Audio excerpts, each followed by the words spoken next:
Shri Venkateswara gold తాకట్టులో ఉన్న మీ బంగారాన్ని విడిపించి కొనబడును.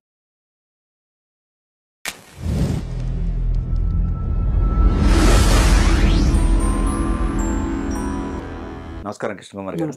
పెన్షన్ల పైన మీ అభిప్రాయం ఏంటండి? పెన్షన్లు ఇప్పుడు ఉద్యోగస్తులకి, రాజకీయ నాయకులకి, స్వాతంత్ర సమరయోధులకి పెన్షన్స్ వస్తాయి కదా. అయితే ఒక న్యూస్ ఇప్పుడు బాగా వైరల్ అవుతుంది. ఆ జాబితాలో చిరంజీవి గారు ఉండటం, మన గోవా గవర్నర్ గారు అశోక్ గజపతిరావు గారు కానీ, రాజు గారు అశోక్ గజపతి రాజు గారు, తర్వాత మన ఇట్లా కొంతమంది ప్రముఖుల జాబితాలు దాంట్లో కనపడుతున్నాయి. ఏంటి నిజమేనా? అంటే ఒక పెన్షన్ కాకుండా వీళ్ళు 2 పెన్షన్లు తీసుకుంటున్నారు.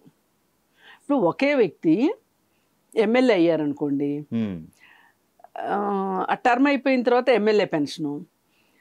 ఇదే మనిషి ఎంపీ అయ్యాడు అనుకోండి, ఆ టర్మ్ అయిపోయిన తర్వాత ఎంపీ పెన్షను. 2 పెన్షన్లు తీసుకుంటున్న వాళ్ళు ఉన్నారు. ఓకే. ఈ జాబితాలో అశోక్ గజపతిరాజు గారు, చిరంజీవి గారు, మిస్టర్ నాదెళ్ల భాస్కర్ రావు గారు, వీళ్ళందరూ ఉన్నారు. అయితే మనం పెన్షన్ల గురించి కొంచెం మాట్లాడుకోవాలి. అసలు ఈ పెన్షన్లు ఉద్యోగం చేసినంత కాలం కాకుండా ఉద్యోగం తర్వాత కూడా వాళ్ళకి ఆ శాఖ నుంచి డబ్బులు రావటం ఒక ఆనవాయితీగా పెట్టుకున్నారు పాత రోజుల్లో. అయితే ఈ మధ్యకాలంలో ఏం చేశారు అంటే, దాదాపు 2000 తర్వాత రిక్రూట్మెంట్స్ జరిగిన ఉద్యోగాలన్నిటికీ దాదాపుగా 2000 కానీ 2010 తర్వాత కానీ రిక్రూట్మెంట్స్కి పెన్షన్ ఇవ్వం బాబు, మీకు గ్రాట్యుటీలు అవన్నీనే వస్తాయి మీకు అని చెప్పి జనాల్ని ప్రిపేర్ చేసేసారు. ఇంకేవో పెన్షన్ స్కీములని అవన్నీ ఇవన్నీ ఏవేవో పెడుతున్నారు. ఇక వీళ్ళు ఎప్పుడైతే పెన్షన్ తీసేస్తామని గవర్నమెంట్లు అన్నాయో, అప్పుడు ఇన్సూరెన్స్ కంపెనీలు పెన్షన్ పాలసీలు తీసుకొచ్చినాయి. ఏదేమైనా పని చేయలేని రోజున ఉపయోగపడే విధంగా డబ్బు రావడము అనేది, అంటే వీళ్ళు ఇన్నాళ్ళు ఈ ప్రభుత్వ శాఖలో ఈ టీచర్గా ఇంత కష్టపడి ఉద్యోగం చేశారు కాబట్టి తర్వాత కూడా వాళ్ళకి గౌరవంగా వాళ్ళు బతకాలి అంటే పెన్షన్ ఇవ్వాలి అనేది ఒక విధానం. అయితే మనం చూసుకుంటే ఈ పెన్షన్ విధానం వల్లనే ప్రభుత్వ ఉద్యోగులకి రైతుల్ని మనం కంపేర్ చేసామనుకోండి, ఒకే ఇంట్లో ఒక కొడుకు బాగా చదువుకుని ఉద్యోగస్తుడయ్యాడు, ఒక కొడుకు వ్యవసాయం చేస్తున్నాడు. ఈ ఉద్యోగం చేస్తున్న కొడుకు అబ్బాయికి సర్వీస్ ఉన్నంతకాలం ఉద్యోగం చేసినందుకు జీతం వచ్చింది, రిటైర్ అయినప్పుడు రిటైర్మెంట్ బెనిఫిట్స్ వచ్చినాయి, ఆ తర్వాత పెన్షను వచ్చింది. అదే ఒక రైతుకి అదే ఇంట్లో సేమ్ అదే తండ్రికి పుట్టిన కొడుకు తోసుకుంటా ఒక సంవత్సరం పండుద్ది, ఒక సంవత్సరం పండదు, అతివృష్టి అనావృష్టి రకరకాల కారణాలతోటి చాలా చాలా ఇబ్బందులు పడ్డారు రైతు. ఇతని జీవితానికి హస్తిమస్కాంతరం అంతా, అంటే ఆకాశానికి భూమికి ఉన్నంత వ్యత్యాసం ఈ ఇద్దరి మధ్యలో ఉంటుంది. మరి నిజానికి మనం ఆలోచిస్తే గనక ఒక వ్యవసాయదారుడికి ఏం గ్యారంటీ ఉంది? జీవితకాలం ఇతను ఉద్యోగం చేసినందుకు గాను ఇతనికి మీరు జీతం ఇచ్చారు, జీతం తర్వాత పెన్షను ఇస్తున్నారు. అదే వ్యవసాయదారుడు జీవితకాలం, ఇప్పుడు వీళ్ళకి 1st తారీఖు జీతాలు పడతాయి, వానలు రానివ్వండి, వరదలు రానివ్వండి, పిడుగులు పడినివ్వండి, ఏమన్నా కానివ్వండి, ఎమర్జెన్సీ కాలంలో కూడా జీతాలు వచ్చినాయి ఎంప్లాయీస్కి. కానీ మరి రైతు పరిస్థితి ఏంటి? ఇప్పుడు రైతు భరోసా ఇవన్నీ వస్తున్నాయి. ఇవన్నీ ఏంటండి, ఎంతండి రైతు భరోసా? ఇప్పుడు ఆ రైతు పెట్టుబడి పెట్టినందుకు డబ్బులు వస్తున్నాయి రైతుకి. నేను మాట్లాడేది పెన్షన్ గురించి. సరే, వ్యవసాయం చేసే క్రమంలో ఈ కష్ట నష్టాలన్నీ భరించుకున్న తర్వాత అతను నేను ఇంకా వ్యవసాయం చేయలేను అన్న తర్వాత అతనికి ఈ చేసినంత కాలం గ్యారంటీడ్గా మనీ లేదు, చేసిన తర్వాత పెన్షన్ లేదు. ఇప్పుడు ఒకే ఇంట్లో ఇద్దరి మధ్య వ్యత్యాసం, తారతమ్యం ఎలా అయిపోయిందో చూడండి. అంతరం. వృద్ధాప్య పెన్షను, వృద్ధాప్యం అంటే ఏంటి అసలు? ఎన్ని సంవత్సరాలకి వృద్ధాప్యం వస్తుంది ఎవరికైనా? గవర్నమెంట్ ఎంప్లాయీస్ ఎట్లా అయితే 60 ఏళ్ళకి రిటైర్ అవుతున్నారో, కొన్ని ఉద్యోగాలు 62 కూడా ఉన్నాయి, అవుతున్నారో అక్కడి నుంచి వాళ్ళకి పెన్షన్ స్టార్ట్ అవుతుంది. అట్లాగే మనుషులు మామూలు వాళ్ళకి కూడా, ఉద్యోగాలు లేని వాళ్ళకి కూడా 60 ఏళ్ళు కట్ ఆఫ్ డేట్ పెట్టి 60 ఏళ్ల తర్వాత అని పెట్టుకోవడము పెడితే బాగానే ఉండేది. ఈ పొలిటికల్ పార్టీసు ఎలక్షన్ క్యాంపెయిన్లో భాగంగా వీళ్ళు చాలా ఉదారంగా వాళ్ళ జేబులో డబ్బులు అయ్యో తీసిస్తున్నట్లు మేము పెన్షన్ ఏజ్ని తగ్గించాము అని చెప్తున్నారు. ఒక పొలిటికల్ పార్టీ అధికారంలో ఉండగా ఒక పెన్షన్ ఏజ్ పెట్టిన తర్వాత మళ్ళీ రెండో పార్టీ ఈసారి ఎలక్షన్ క్యాంపెయిన్లో ఈ ఏజ్ కంటే తగ్గిస్తుంది. మళ్ళీ వచ్చిన ఇట్లా అయ్యి ఇప్పుడు 50 ఏళ్ళకో 50 ఏళ్ళ లోపుకో పెన్షన్ ఏజ్ వచ్చింది. ఇది ఎంత దారుణమైన విషయం అండి అసలు. ఏమన్నా ఆలోచిస్తున్నారా? ఇప్పుడు పేదరికం కూడా అపహాస్యం పాలయ్యేటట్లు ఈ పెన్షన్ వ్యవహారం ఉంది ఊర్లలో. ఏంటంటే ఒక ఇంట్లో ఎన్ని పెన్షన్లు వస్తున్నాయి. మరీ జగన్మోహన్ రెడ్డి హయాంలో అయితే ఇంకా వాళ్ళ రేపొద్దున మళ్ళీ నాకు 30 ఏళ్ళు అధికారం ఇవ్వాల్సిందే, వీళ్ళు ఏమైనా ఈ ప్రజలే కదా ఇచ్చేది అని వాళ్ళకి ఇష్టం వచ్చినట్టు పెన్షన్లు నేర్పేసేసాడు. అసలు దానివల్ల ఖజానా దివాలా తీసింది. సరే, ఇది పేదవాళ్ళకు సంబంధించి మాట్లాడుకుంటున్నాం. ఇక రాజకీయ నాయకుల పెన్షన్స్ ఇది మరీ ఇది మిలీనియం జోక్ అంటారు చూడండి, ఆ విధంగా ఉంది ఈ పెన్షన్లు. ఒక వ్యక్తికి ఒక పెన్షన్కి ఇప్పుడు ఒక దేశము ఒక ఓటు అంటున్నారు, అవునా కదా? అలాంటప్పుడు ఒక వ్యక్తికి 2 పెన్షన్లు ఎందుకు వస్తున్నాయి? అసలు దీన్ని సవరించాలని ఏ రాజకీయ పార్టీ అనుకోవట్లా. దురదృష్టం అన్నమాట.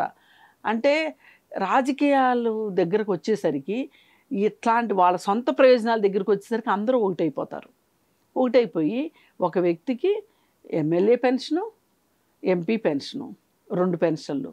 పోనీ ఈ తీసుకుంటున్న వాళ్ళు ఏమన్నా ఆర్థికంగా సరిగా లేరా? ఏమన్నా ఇబ్బందుల్లో ఉన్నారా? అసలు ఇన్కమ్ ట్యాక్స్ కట్టే వ్యక్తికి 2 పెన్షన్లు, ఇప్పుడు అశోక్ గజరాజు గారైనా ఇన్కమ్ ట్యాక్స్ కడుతున్నారు, నాదెండ్ల భాస్కర్రావు గారు ఇన్కమ్ ట్యాక్స్ కడుతున్నారు, చిరంజీవి గారు కడుతున్నారు. చిరంజీవి గారు ఎంతటి శ్రీమంతుడో అందరికీ తెలుసు. ఆయనకు ఊరికే వచ్చినాయి అని నేను అనట్లా.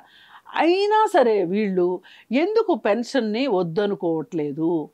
ఇంకోటండి, తప్ప ఏమన్నా? ఖచ్చితంగా తప్పేనా? ఖచ్చితంగా. ఎట్లా తప్ప కూడా చెప్తా. ఇప్పుడు పోయినసారి గ్యాస్కి సబ్సిడీ ఉండేది, మీకు గుర్తుండే ఉంటుంది. ఇప్పుడు కూడా ఉంది కదా? ఉంది. ఆ సబ్సిడీ చాలా చాలా తగ్గించారు. ఒకప్పుడు 250 రూపాయలు ఏమో సబ్సిడీ ఉండేది, ఇప్పుడు 50 చేశారు. ఇది 50 కూడా లేదు, 48 రూపాయలు. అప్పుడు గ్యాస్ సిలిండరు 550 ఉండేది, సబ్సిడీ 250 వచ్చేది, 225 రూపాయలు ఏమో సబ్సిడీ వచ్చేది. ఇప్పుడు గ్యాస్ 900 అయింది, సబ్సిడీ 40 రూపాయలు అయింది. సరే, మోడీ గారు వచ్చిన కొత్తల్లో ఒక మనం గ్యాస్ బుక్ చేయగానే మనకు ఒక వాయిస్ మెసేజ్ వినిపించేది. ఆయన ఏదైనా పబ్లిక్ మీటింగుల్లో ఆయన పెద్ద మాట్లాడేది తక్కువ అనుకోండి, ఏదైనా ఒక విషయం వచ్చినప్పుడు ఒక స్టేట్మెంట్ పారేసేవాడు జనాల మొహాన. ఏంటి అంటే, మీరందరూ కూడా మీ గ్యాస్ సబ్సిడీని వదులుకోవటానికి సిద్ధపడితే గనక 2 నొక్కండి, లేదు 3 నొక్కండి. ఈ ఇచ్చే 200 రూపాయలు కూడా సామాన్య ప్రజలు దేశ అభివృద్ధి కోసం వదులుకోవాలి. తప్పులేదు, వదులుకోండి, నేను సిద్ధం వదులుకోవటానికి. మరి రాజకీయ నాయకులుగా మీరేం వదులుకోవటానికి సిద్ధపడుతున్నారు? గురువింద గింజల మాదిరి ఊర్లో వాళ్ళకే చెప్పటానికి అన్నట్లు అసలు మీరెందుకు వదులుకోరు? ఇప్పుడు ఆయన నాకు ఖచ్చితంగా తెలుసు ఎమ్మెల్యే పెన్షన్ తీసుకుంటా ఉంటాడు మోడీ గారా, పిఎం అయినప్పటికీ కూడా. ఇప్పుడు ఇది ఎంత భారంగా ఉందంటేనండి, ఎవరో ఒకళ్ళు ఒక సోషల్ రెస్పాన్సిబిలిటీ తోటి ఒక క్యాంపెయిన్ స్టార్ట్ చేశారు ఈ జంట పెన్షన్ల విధానం మీద. అసలు వీళ్ళకి ఎందుకు పెన్షన్ ఇవ్వాలి అనే ఉద్దేశంతో తీసుకోవడం ఏంటి, స్వచ్ఛందంగా వాళ్ళు ఎలాగ వదులుకోలేకపోతున్నారు, వాళ్ళు వదులుకోవాలి అనే ఒక నినాదం అందరికీ చేరాలి అని చెప్పి ఒక క్యాంపెయిన్ నడిచింది. నాకు వాట్సాప్లో ఫార్వర్డ్ వస్తే నాకు వీలైనంత మందికి నేను ఫార్వర్డ్ కొట్టా. ఇది నిజంగా ఆలోచించాల్సిన విషయం అండి. ఎంత డబ్బులు ఖర్చు అవుతున్నాయో తెలియట్లేదు. మనం ఒక పక్కన మనం అభివృద్ధి చెందుతూ ఉన్న దేశం. మనం ఎందుకు అభివృద్ధి చెందుతూ ఇప్పుడు నేను నా చిన్నప్పుడు నేను నా సోషల్ బుక్లో భారతదేశము అభివృద్ధి చెందుతున్న దేశము, బహుశా మీరు కూడా అదే చదువుకుని ఉంటారు. ఇప్పుడు మన పిల్లలు కూడా అదే చదువుకుంటున్నారు. ఇది కరెక్ట్ అంటారా? మీరు చెప్పండి పోనీ. అంటే ఈ అభివృద్ధి చెందుతున్న దేశంగా ఉండిపోవటానికి కారణము తెలియకుండా ఇట్లాంటివే కదా. ఇప్పుడు ఒక పెద్ద ఆయన ఫ్రాంక్లిన్ టెంపుల్టన్ అని చెప్పి ఆయన ఒక పెద్ద ఆర్థికవేత్త అమెరికాలో. అంటే నేను ఆయన పేరు ఎందుకు కోట్ చేశానో చెప్తా మీకు. ఆయన మీరు ఎంత పెద్ద పడవైనా అనుకోండి, దానికి ఒక చిన్న చిల్లున్నా సరే కొంచెం నీళ్లు వచ్చి పడవంతా మునిగిపోతుంది. అట్లాగే ఆర్థిక వ్యవహారాల్లో కూడా మనం కొంచెమే ఖర్చు పెడుతున్నాం కదా అని ఖర్చు పెట్టామనుకోండి, ఈ కొంచెమే ఎక్కువైపోతుంది. ఎగ్జాంపుల్ ఏంటంటే ఇప్పుడు ఒక 100 పైసలు కావాలనుకోండి, 100 పైసలు అంటే చాలా సింపుల్గా చూస్తారు ఎవరైనా. ఒక రూపాయి గురించి ఇంత మాట్లాడుతున్నావా అంటారు. కానీ ఈ 1 రూపాయికి 100 పైసలు కలిస్తేనే 1 రూపాయి. 1 పైసా తక్కువైనా మనం ఏమంటాము? 99 పైసలనే అంటాం కదా. ఇట్లా మనం ఖర్చు పెట్టుకుంటూ వెళ్ళామనుకోండి, ఇప్పుడు ఈ పెన్షన్స్ అనేవి అనుత్పాదక వ్యయాలు. ఇప్పుడు వీటి మీద ఏం పెట్టినా మనకి రావు, ఈ ఖర్చు పెట్టిన దాని మీద ఏమీ రాదు. పోనీ వీళ్ళు ఏదైనా చాలా నిరుపేదలు అయ్యుండి ఈ పెన్షన్ తీసుకెళ్ళి ఖర్చు పెట్టారనుకోండి, కనీసం గూడ్స్ కొన్నందుకు ట్యాక్స్ అన్నా వస్తుంది, జిఎస్టీ, ఇప్పుడు మాట్లాడుకునే జిఎస్టీ అయినా వస్తుంది. వీళ్ళందరికీ ఆ అకౌంట్లో అక్యుములేట్ అవుతాయి తప్పితే ఈ డబ్బులు. ఇప్పుడు చిరంజీవి గారికి ఈ పెన్షన్ డబ్బులే ఖర్చు పెట్టి ట్యాక్స్లు కడతాడా చెప్పండి? ఏది సబ్బు బిళ్ళ మీద, అగ్గిపెట్టి మీద ట్యాక్స్ కడతాడా? అదే పేదవాడు అనుకోండి, ఇప్పుడు మీరు పేదవాళ్ళ ట్యాక్స్ల గురించి ఇందాక పెన్షన్ల గురించి మాట్లాడారా, అవి వినియోగంలోకి వస్తాయి, సర్క్యులేషన్లోకి వచ్చేస్తాయి ఆ 4,000 ఇమీడియట్గా. పరోక్ష పన్ను రూపం. వాళ్ళు ఇప్పుడు బిచ్చగాడు కూడా ట్యాక్స్ కడతాడండి. చాలా మంది తెలియక మాట్లాడతారు. పరోక్ష పన్ను అంటాం. పరోక్ష పన్ను కడతాడు. సబ్బుకి నుంచున్నా కూర్చున్నా ఆఖరికి ఉప్పు మీద, అగ్గిపెట్టి మీద కూడా ట్యాక్స్ కడతాడు కదా. వాడు 4,000 నెల వచ్చేసరికి అది ఇది కాదంటే మందు మీద అయినా ఖర్చు పెట్టేస్తాడు, సర్క్యులేషన్లోకి వచ్చేస్తాయి. అదే చిరంజీవికి పెన్షన్ ఇస్తే సర్క్యులేషన్లోకి రావు కదా. అశోక్ గజపతిరాజు గారికి పెన్షన్ ఇస్తే సర్క్యులేషన్లోకి రావు కదా. నాదెళ్ల భాస్కర్ రావు గారు ఎంత పెద్ద వయసు అండి. ఇప్పుడు ఆయన పెన్షన్ తీసుకుంటాడు, ఆయన కొడుకు పెన్షన్ తీసుకుంటాడు. ఆయన కొడుకు కూడా ప్రజాప్రతినిధే కదా. మళ్ళీ ఈ ప్రజాప్రతినిధుల కంటే ఇళ్ల స్థలాలంట. మొన్న అందుకే సుప్రీంకోర్టు కర్రు కాల్చి వాత పెట్టింది. ఈ ప్రజాప్రతినిధులకి, ఐఏఎస్లకి, ఐపీఎస్లకి మీరు సర్వీసుల్లో ఉండగా తినింది చాలే, మీకు ఇంక ఇళ్ల స్థలాలు కూడా ఇవ్వాలా? పేదవాళ్ళకి 50 గజాలు ఇళ్ల స్థలాలు ఇవ్వలేక వస్తుంటే అదే అని చెప్పి తీసి పారేసింది. ఇప్పుడు చూడండి, హైదరాబాద్లో ఎమ్మెల్యేస్ కాలనీ అని ఉంటుంది, ఎమ్మెల్యే ఎంపీ కాలనీ అని ఉంటుంది. ఇవాళ ఒక్కొక్కళ్ళకి అందులో గమ్మత్ ఏంటంటే ఆ ఇళ్ల స్థలాలు కమ్యూనిస్టులు తీసుకోలే. ఆ తీసుకొని కమ్యూనిస్టులకి ఇళ్ళు కూడా లేవు, ఎందుకంటే వాళ్ళ సిద్ధాంతాలు వేరు కాబట్టి. కానీ ఈ తీసుకున్న వాళ్ళకి బోలెడు డబ్బులు ఉన్నాయి. వీళ్ళకి ఇల్లు మీద ఇల్లు ఉంది, 2-3 ఇళ్ళు ఉన్నాయి, 10 కార్లు ఉన్నాయి. అందుకని ఏంటంటే మనకి ఖర్చు పెట్టే దగ్గర ప్రభుత్వాలు 1కి 4 సార్లు ఆలోచించాలి. అనుత్పాదక వ్యయం ఏంటి, ఉత్పాదక వ్యయం ఏంటి అని. ఈ అనుత్పాదక వ్యయంలోకి వస్తాయి ఈ పెన్షన్లు ఇవన్నీ. కనీసం దాంట్లో నుంచి ఇంత కూడా పిసరంతా మళ్ళీ ప్రభుత్వానికి వెనక్కి రాంది ఏదన్నా ఉంది అంటే గనక ఈ ప్రజాప్రతినిధులకి ఇచ్చే పెన్షన్లు.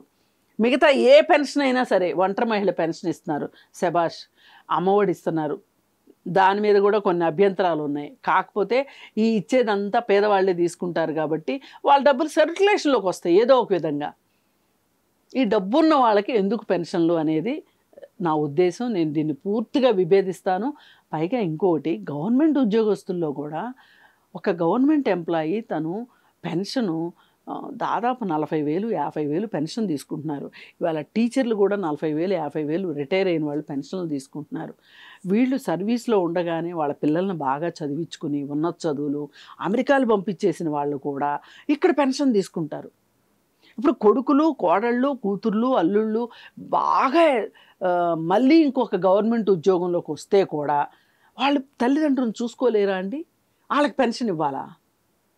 అంటే ఇది ఏమవుతుందంటే ఉన్నవాడికి ఇంకా ఇంకాస్త పెట్టే పరిస్థితిలాగా ఉంది ఈ వ్యవస్థ. అందుకని మీరు ఏమైనా పెన్షన్లు ఇవ్వదలుచుకుంటే ఇట్లాంటి వాళ్ళు మా పెన్షన్ డబ్బుల్ని మేము వదులుకుంటున్నాము అని ఒక హ్యాష్ ట్యాగ్ రన్ చేయాల్సిన అవసరం ఉంది ఇవాళ.